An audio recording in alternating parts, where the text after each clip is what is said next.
بسم اللہ الرحمن الرحیم۔ السلام علیکم ویور، میں محمد رمضان دیسی ڈیرہ یوٹیوب چینل سے آپ سے مخاطب ہوں۔ امید کرتا ہوں کہ آپ سب بھی اللہ تعالیٰ کے فضل و کرم سے بخیریت ہوں گے اور اللہ تعالیٰ کی ڈھیروں رحمتیں اور برکتیں سمیٹنے میں مشغول ہوں گے۔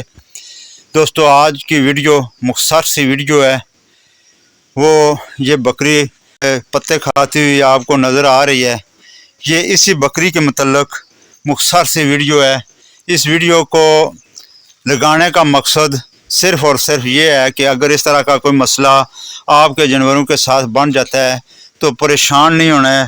تو یہ جو طریقہ کار میں نے اپنایا ہے، اسی کو اپنائیں تو انشاءاللہ 99% جو ہے نا وہ کامیابی ہوگی۔ تو بات کرنے کا مقصد یہ ہے کہ یہ بکری تقریباً آج سے ایک ہفتہ پہلے، ہفتہ 10 دن ہو چکے ہیں تقریباً، یہ بیمار ہو گئی تھی۔ بیماری اس کو کیا تھی کہ اس کو وہ لوز موشن لگے ہیں، جو کہ جس کے متعلق میں پہلے ایک ویڈیو لگا چکا ہوں، لوز موشن کا علاج۔ تو اس میں یہ ہے کہ ایک یہ بکری تھی، ایک دو اس کے ساتھ اور تھیں۔ تو ان کو کیا ہوا ہے کہ پہلے وہ مینگنیوں کی جگہ انہوں نے گوبر کرنا شروع کیا ہے، پھر اس سے آہستہ آہستہ ان کو جو ہے نا ایک دو دن کے بعد جو ہے نا لوز موشن شروع ہو گئے تھے۔ ان کے ساتھ سب سے پہلے میں نے وہی نسخہ استعمال کیا ہے جو کہ پہلے میں ویڈیو میں لگایا ہوا ہے، کاتھ اور یہ پسی ہوئی مہندی کا۔ تو اس سے یہ ہوا ہے کہ جو دوسری بکریاں تھیں وہ تو ٹھیک ہو گئیں، لیکن اس کو کوئی فرق نہیں پڑا۔ پھر میں نے کیا کیا ہے کہ اس کو امرود اور جامنوں کے پتے کے وہ جوس نکال کے رگڑ کے وہ پلایا ہے۔ اس سے تھوڑا بہت افاقہ ہوا ہے، لیکن اس نے کھانا پینا ابھی تک نہیں چھوڑا تھا۔ لیکن ایک دن بیچ میں ناغا ہو گیا، میں کسی ضروری کام سے گھر سے باہر چلا گیا ہوں۔ جب واپس آیا ہوں تو اس کی جب کنڈیشن دیکھی ہے تو یہ بہت جو ہے نا وہ رہ چکی تھی، ابھی کمزور دیکھیں آپ کے سامنے ہے، کافی کمزور ہو چکی ہے۔ تو اس کے ساتھ یہ بچہ بھی ہے جو اس کا دودھ پیتا ہے، یہ کالے رنگ کا۔ تو اس میں یہ تھا کہ پھر میں نے ڈاکٹر سے رابطہ کیا۔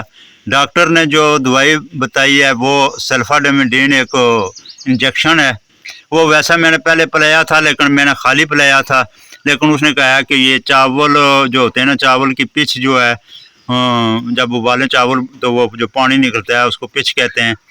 تو اس پچ میں جو ہے نا وہ یہ سلفاڈیمڈین 3-4 چمچے مکس کر کے اس کو پلائیں۔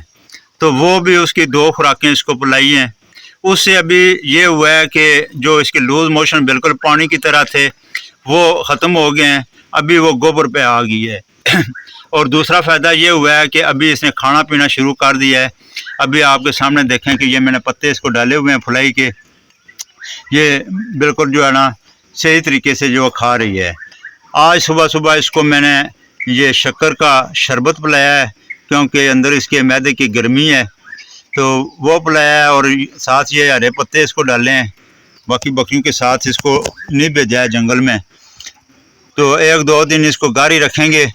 باقی اگر اس سے اس کو نہ فرق پڑا یہ جو گوبر ہے، تو پھر اس کو کیا کرنا ہے کہ ایک آدھی خوراک جو ہے نا اس کو دوبارہ وہ چاول کی پچ اور سلفاڈیمڈین جو ہے مکس کر کے پلائیں گے۔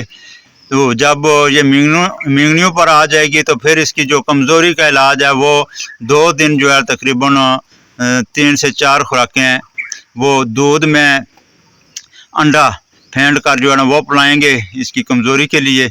تو باقی جو ہے نا انشاءاللہ بہتر رہے گی۔ پھر بھی اگر دیکھتے ہیں تو اس کے پیٹ کے کیڑوں کا بھی علاج کرنا پڑے گا۔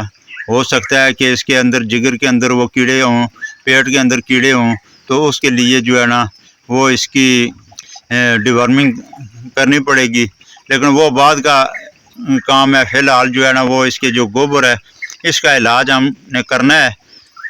تو یہاں تک ابھی اس کی کنڈیشن پہنچی ہے، ابھی دیکھیں آگے کیا ہوتا ہے، انشاءاللہ بہتری ہوگی۔ اس لیے میں آپ کو بھی یہ مشورہ دوں گا کہ اس طرح کی اگر کسی جانور کے ساتھ صورتحال بن جاتی ہے تو ابھی دیکھیں کہ اس کے ساتھ کی 2-3 بکریاں اور تھیں، وہ ایک ہی خوراک سے وہ ٹھیک ہو گئی ہیں، لیکن یہ نہیں ٹھیک ہو سکی ہے اس نسخے سے۔ تو اس طرح کا ہو جاتا ہے کچھ بیماری جو ہے نا وہ زیادہ ہوتی ہے، اس کو ٹائم لیتی ہے ٹھیک ہوتے ہوئے، تو اس لیے پریشان نہ ہوا کریں، تو محنت اپنی جاری رکھیں، انشاءاللہ اللہ تعالیٰ جو ہے نا وہ ضرور مدد کرتا ہے، اور کچھ بیماریاں وہ دیر پا ہوتی ہیں لیکن ٹھیک ہو جاتی ہیں۔ تو بعض ہوتے ہیں دوست وہ جلدی گھبرا جاتے ہیں، وہ سستے داموں کسائیوں کو بیچ دیتے ہیں، اس کا نقصان بھی پھر اٹھانا پڑتا ہے، جانور بھی جاتا رہتا ہے۔